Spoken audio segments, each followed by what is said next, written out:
Bonjour à vous. Comme d'habitude, si cette vidéo vous a plu, un petit pouce, un abonnement, éventuellement un petit don, lien dans la description, cela me permet de publier régulièrement. Aussi, n'hésitez pas à partager mes vidéos afin que cette chaîne soit mieux connue. En effet, YouTube invisibilise beaucoup mes vidéos, hein. N'oublions pas que ma première chaîne Analyse du Monde avait été supprimée par YouTube. Donc là, c'est ma nouvelle chaîne entre guillemets. Donc j'ai besoin de vous pour contrer cette invisibilisation qui est en réalité une censure déguisée. Merci encore à tous pour tout cela. Bref, donc là, on a les États-Unis qui augmentent encore les tensions internationales et plus particulièrement vis-à-vis de la Chine et de la Russie.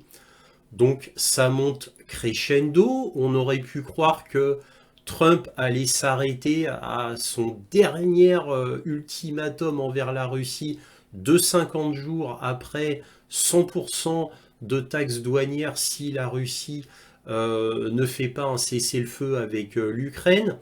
On aurait pu penser que ça allait s'arrêter là. Ben non, ça continue toujours et encore.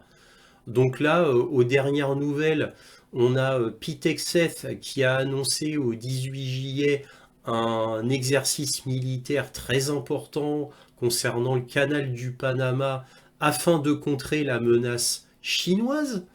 Et en plus de cela, on a toujours Pete Hegseth, donc le chef du Pentagone, qui menace la Chine concernant, encore une fois, Taïwan. Bon, évidemment, tout cela n'a rien de nouveau, ce n'est pas un scoop, les États-Unis l'ont dit à plusieurs reprises, sauf que là, cette fois, c'est le chef du Pentagone, Pete Hegseth, qui le dit de manière très officielle, avec un ton très agressif. En gros, c'est attention à vous les Chinois, car les États-Unis n'hésiteront pas à entrer en guerre pour défendre Taïwan. C'est ce que dit Pete Hegseth. Donc, alors, évidemment, il ne le dit pas avec des mots aussi clairs que les miens, mais ça veut dire strictement la même chose, en termes un petit peu plus diplomatiques, mais ça veut dire strictement cela. Et il dit, bon, bah, nous recommandons à Taïwan bah, de s'armer encore plus pour éviter que la Chine mette la main sur Taïwan. Sachant que la Chine a déjà très officiellement, via la voie directe de Xi Jinping, la Chine a bien dit qu'elle allait reprendre Taïwan. Donc déjà, là, nul doute absolument quant aux intentions de la Chine de reprendre Taïwan.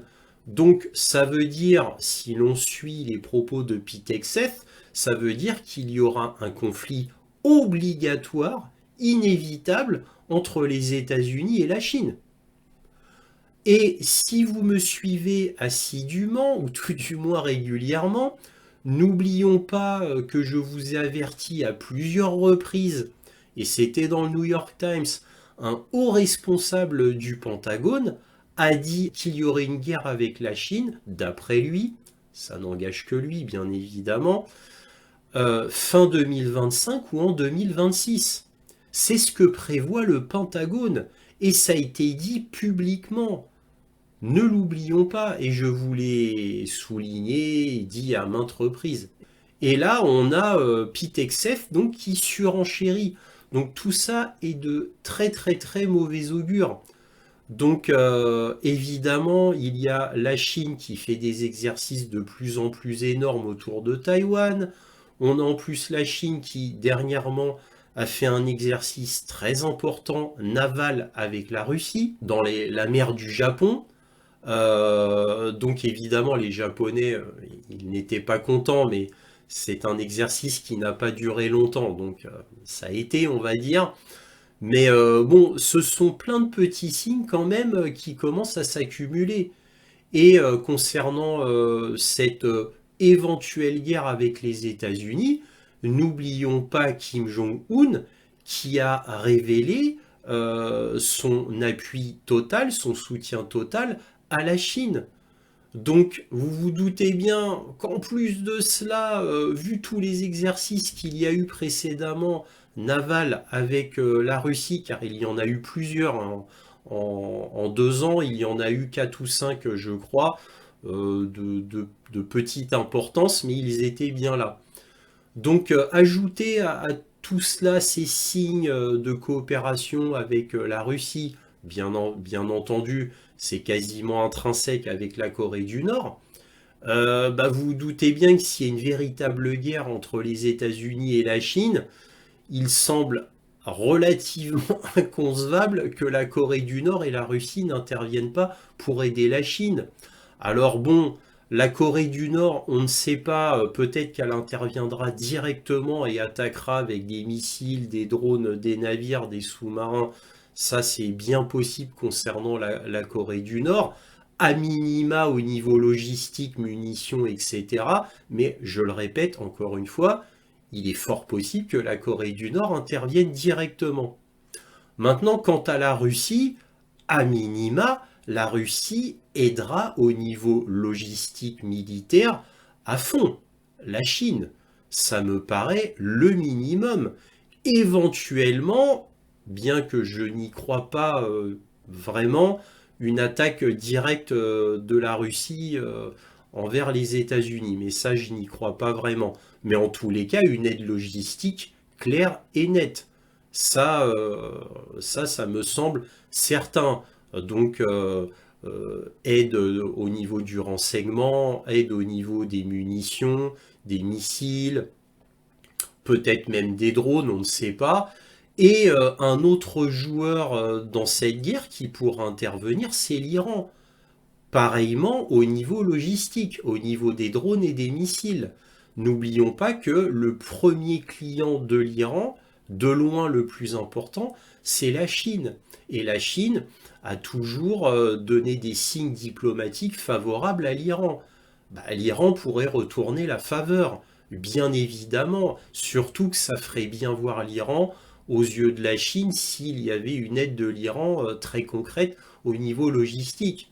Donc, on pourrait dire que la Chine, s'il y a conflit, elle aurait l'aide, je pense à minima, de l'Iran, de la Corée du Nord et de la Russie. Ce ne sont pas des petits pays sur la scène militaire internationale, ce sont des puissances militaires notables, pour ne pas dire énormes si on parle de la Russie. Donc les États-Unis devraient quand même être un peu moins arrogants vis-à-vis de la Chine, sans compter qu'on a la Chine elle-même. Même si la Chine était toute seule, vous pensez bien qu'elle allait dans son précaré. C'est sur son territoire. N'oublions pas que la chaîne logistique militaire, en imaginant qu'il n'y ait que la Chine, il serait très court. Parce que Taïwan, c'est à côté de la Chine. Mais alors, qu'en est-il de la chaîne logistique américaine? Eh bien, elle serait extrêmement allongée, donc extrêmement affaiblie. Une guerre, on va dire, de quelques mois avec la Chine serait inconcevable pour les États-Unis. Ce serait complètement ruineux. Sans compter, évidemment, ce qui peut se passer au niveau de la géopolitique internationale. Est-ce que les États-Unis étant en vraie guerre avec la Chine, donc tout, on va dire absolument tout son complexe militaro-industriel à 100% contre la Chine, elle aurait besoin de toutes ses ressources pour le coup, eh bien peut-être, je dis bien peut-être, que l'Iran pourra en profiter pour ennuyer Israël.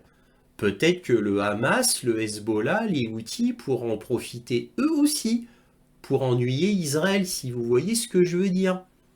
Et là, Israël se retrouverait bien embêté. Vous voyez? Donc là, il y a un jeu de géopolitique internationale qui pourrait ennuyer, par exemple, Israël. Et n'oublions pas un autre joueur qui commence à émerger contre Israël, c'est la Turquie, surtout vis-à-vis de la Syrie.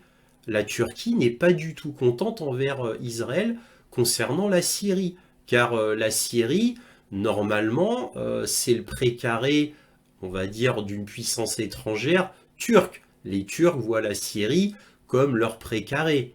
Hein, les Américains aussi, mais principalement les Turcs.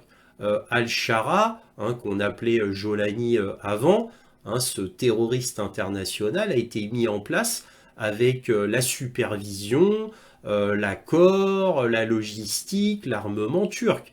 C'est la Turquie qui a mis Al-Shara en place. Et la Turquie, y voyait par là, donc grâce à Al-Shara, un moyen de bien s'implanter en Syrie et de remplacer un petit peu l'ex-Russie, qui était très présente aussi en Syrie.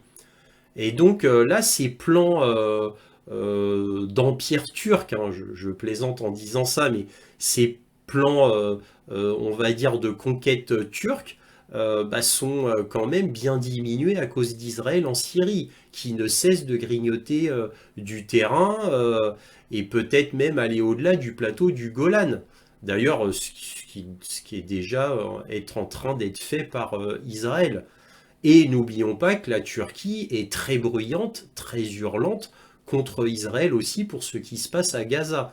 Là, c'est pas nouveau, ça fait 1 an et demi que la Turquie hurle contre Israël à ce niveau-là. Donc peut-être que d'autres joueurs à l'international pourraient profiter de cela.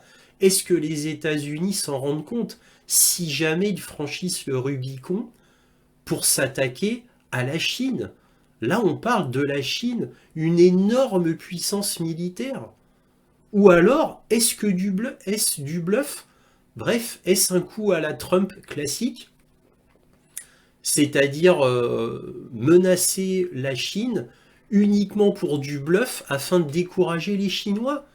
Mais si c'est vraiment ça, mais le Pentagone via Pete Hegseth et donc Donald Trump, parce qu'évidemment Pete Hegseth ne peut pas dire cela sans l'aval de Donald Trump, bien évidemment. Donc ça veut dire que Trump penserait vraiment, simplement parce que les États-Unis feraient peur à la Chine, que tout d'un coup le grand plan chinois que pour eux ils voient de manière totalement juste et légitime, c'est-à-dire de reprendre Taïwan, ça les ferait reculer dans leur grand plan. Ça les ferait reculer et ne pas prendre Taïwan. Mais c'est du dernier ridicule. Si c'est vraiment du bluff, mais c'est du dernier ridicule. Donc, si c'est vraiment ça, pauvre Trump, j'ai envie de vous dire, quel imbécile même pourrait-on ajouter, hein, j'ose dire le mot, si jamais il est sincère pour faire vraiment reculer la Chine. Et là, très bonne transition, là je vais passer à la Russie. Était-il vraiment sincère le coup des 50 jours, 100% de sanctions de taxes douanières contre la Russie, donc les clients de la Russie? Est-ce que vraiment Trump croit à cela en parlant cette fois de la Russie? Vraiment? Donc je réitère, c'est la même analyse que pour la Chine. Si vraiment Trump croit cela, c'est un cas désespéré, comme je l'avais déjà dit dans une précédente vidéo. Ou alors, il menace réellement la Russie vraiment, et dans ces cas-là, c'est extrêmement grave au niveau international et au niveau même américain et de l'Union européenne, puisque là, contrairement à la Chine, il y aurait l'Union européenne derrière, quoi, quelques pays de l'Union européenne, tout du moins derrière les États-Unis, s'il y avait un conflit avec la Russie. Alors pourquoi là je parle de la Russie en même temps que la Chine? C'est que aussi bien ce qui a été annoncé par Pete Hegseth concernant la Chine et là ce qui a été annoncé vis-à-vis de la Russie, c'est-à-dire un chef d'état-major américain, un général qui s'occupe de toute la puissance militaire américaine de l'Europe et de l'Afrique, hein, je parle du chef d'état-major Christopher Donohue, hein, qui est donc un énorme ponte du Pentagone, qui annonce la destruction de Kaliningrad si jamais il y avait une agression russe. Carrément, la destruction de Kaliningrad. Et toujours de manière concomitante, hein, tous les faits là, de la Chine, de Pitexef, ce que vient de dire Christopher Donahoe, la destruction de Kaliningrad, et en plus un autre fait nouveau, c'est-à-dire la livraison réelle, je dis bien, de bombes B-61-12 nucléaires tactiques à l'Angleterre, qui vient d'être faite. Tout ça pour faire peur, pour dissuader la Russie. Tous ces faits-là, je dis bien tous, tout ce qui a été annoncé pour la Chine et pour la Russie, Kaliningrad et la livraison des bombes, cela s'est fait de manière concomitante. Je dis bien de manière concomitante, à 1 ou 2 jours près. C'est étonnant cette coïncidence, c'est étonnant cette concomitance des faits. Et pour moi, je n'y vois là nul hasard, vraiment nul hasard. Maintenant, conclusion de tout cela, eh bien, on a la livraison de bombes tactiques nucléaires pouvant atteindre une puissance de 50 kilotonnes maximale. Hein. C'est des bombes qui se règlent au niveau de la puissance. Bon, 50 kilotonnes, eux, ils appellent ça des bombes tactiques nucléaires. 50 kilotonnes, c'est 3 fois Hiroshima. Hein. Bon, à peu près. Hein. Donc, vous doutez bien que c'est comme si vous lanciez une bombe nucléaire classique. Hein. La contre-attaque sera nucléaire et on ne s'attardera pas à mesurer la puissance des chiffres. Ah, moi c'est tant de kilotonnes, alors moi je vais faire tant de kilotonnes. Je ne crois pas que l'adversaire, en l'occurrence la Russie, dira ah, t'as envoyé 50 kilotonnes, alors moi je ferai pile 50 kilotonnes aussi. Je crois que l'événement sera tellement terrible, tellement ignominieux que la Russie frappera comme il faut pour éviter toute réplique américaine. Et après, qui sait, hein, peut-être conflit généralisé nucléaire. Après, on ne sait pas où on va, hein, bien évidemment. Bon, ça reste un outil de dissuasion. Bref, donc disais-je, tout ça est extrêmement grave. Là, 2 coups, encore une fois, en très peu de temps, on a 2 coups terribles symboliques militaires avec les B-61-12, ces bombes tactiques nucléaires, et carrément un chef d'état-major qui annonce la destruction de Kaliningrad, que ce serait très facile pour l'OTAN de détruire Kaliningrad si jamais la Russie agresse un pays ou quelque chose dans ce goût-là. Encore une fois, toutes ces décisions ont été prises obligatoirement par Donald Trump.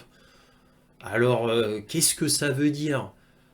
Si Trump pense pouvoir faire pression sur Xi Jinping concernant Taïwan, et que Trump pense pouvoir faire pression sur Vladimir Poutine concernant l'Ukraine, bah encore une fois, je le répète, encore et encore et encore, c'est un imbécile. Il est complètement idiot, Donald Trump. J'ose le terme. Ou alors il est vraiment sérieux. Il est vraiment sérieux, il est prêt à aller en conflit avec la Russie et la Chine. Carrément. Non, je ne peux pas croire que Donald Trump soit si stupide qu'il puisse engager un conflit guerrier avec la Chine et la Russie. Et en plus, encore une fois, décidément, le mot concomitant est beaucoup usé ici. En plus, ce serait une guerre concomitante avec la Russie et la Chine en même temps. En plus, quasi en même temps. Non, c'est pas possible. Je ne peux pas concevoir que Donald Trump soit si stupide que cela. Donc, je pense, et là, mes derniers mots et la vraie conclusion, je pense que Donald Trump fait du Donald Trump.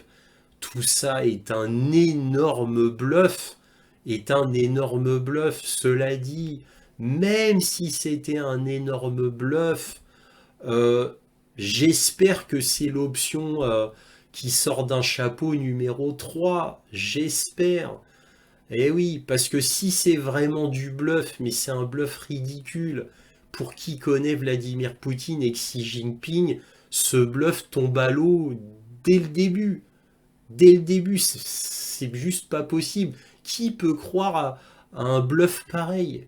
Personne, quoi. Quelqu'un de sensé qui connaît la géopolitique internationale ne peut pas croire à un tel bluff. C'est juste pas possible en connaissant Xi Jinping et Vladimir Poutine. Là, on ne parle pas d'Olaf Scholz, de Macron, d'un Starmer, on ne parle pas de gens de cette trempe-là qui sont des clowns. On parle de Vladimir Poutine et de Xi Jinping, là. Donc, bref, bon. Alors, la troisième option que je sors d'un chapeau pour sauver in extremis Donald Trump du ridicule et de sa bêtise, ce serait que tout ça soit complètement calculé pour calmer les néocons de son camp, pour dire regardez, regardez, j'ai vraiment tout fait, et qu'au final il abandonne l'Ukraine et il abandonne Taïwan. Voilà. Et qu'enfin, il pourra dire, bon, bah, regardez, j'ai tout fait, j'ai vraiment tout fait, Ukraine, Taïwan, et au final, je fais la paix avec la Russie, je fais la paix avec la Chine. Hein. Vous avez vu hein, mes adversaires, mes faucons aux États-Unis, j'ai tout fait, hein, tout fait. Donc là, vraiment, non, il faut oublier, et puis on peut plus, là, on n'a plus de munitions, on peut plus. On peut pas se lancer dans une guerre avec la Russie et encore moins la Chine. Non, c'est pas possible. Donc je vais faire la paix, voilà. Et donne-moi Donald Trump, je vais être l'homme exceptionnel qui va renormaliser les liens avec la Chine. Voilà, on va faire une vraie paix. Je vais aller voir Xi Jinping, je vais lui faire une grande accolade, un peu comme j'ai fait avec Kim Jong-un, parce que je suis un homme de spectacle et que moi, voilà, c'est mon grand final. Je finis en apothéose. Vous avez cru qu'il y aurait une guerre terrible mondiale et vous avez vu, moi, Donald Trump, je vous sauve. Et je vais faire une accolade à Vladimir Poutine, à Xi Jinping. Regardez-moi bien. Et vous allez voir, là, je mériterai vraiment le prix Nobel de la paix. N'oublions pas que c'est une des obsessions de Donald Trump, hein, avoir le prix Nobel de la paix. Voilà, c'est l'option 3, la seule que je vois pour plus ou moins expliquer les actes complètement délirants de Donald Trump. Bon, bref, en tous les cas, n'hésitez pas à m'écrire dans les commentaires si vous voyez d'autres scénarios possibles qui pourraient expliquer les paroles et les actes de Donald Trump concernant la Russie et la Chine. Voilà, bon allez, je m'arrête là, je commence à être trop long. On va quand même voir 4 articles très vite afin que vous voyez donc par les journaux tout ce dont j'ai déjà parlé dans cette vidéo. Voilà, allez, commençons. Alors là, USA News qui nous dit les États-Unis exigent des éclaircissements de la part de leurs alliés sur leur rôle dans une éventuelle guerre à Taïwan, rapporte le Financial Times. Carrément, quoi. Donc on a les États-Unis qui demandent aux alliés, d'abord de la région, hein, c'est-à-dire Corée du Sud, Philippines, Japon, Nouvelle-Zélande, Australie, mais aussi à certains pays de l'Union européenne. Et oui, et devinez quels sont les premiers pays qui sortent du lot hein, dans la demande d'éclaircissement des États-Unis. Eh bien, c'est la France et l'Angleterre. Voilà. Donc, tout ça est de très mauvais augure dans le sens que les États-Unis exigent des éclaircissements. Ça voudrait dire que ce n'est pas du bluff, puisqu'il y a vraiment une préparation vis-à-vis des alliés en cas de guerre avec la Chine. Tout ça est quand même très inquiétant. Et n'oublions pas que cela s'ajoute à ce qu'a dit Pete Hegseth donc là au 1er juin par la BBC. Donc Hegseth prévient que la Chine représente une menace imminente pour Taïwan et exhorte l'Asie à renforcer sa défense. Et en plus, dans cet article, on apprend que Pete Hegseth prévient la Chine que la domination américaine doit bien rester présente. Nous ne serons pas expulsés de cette région critique. Et pourtant, à la fin, la BBC ajoute « L'appel de Hegseth est au mieux de l'ignorance, au pire de l'orgueil ». Et là, je suis entièrement d'accord.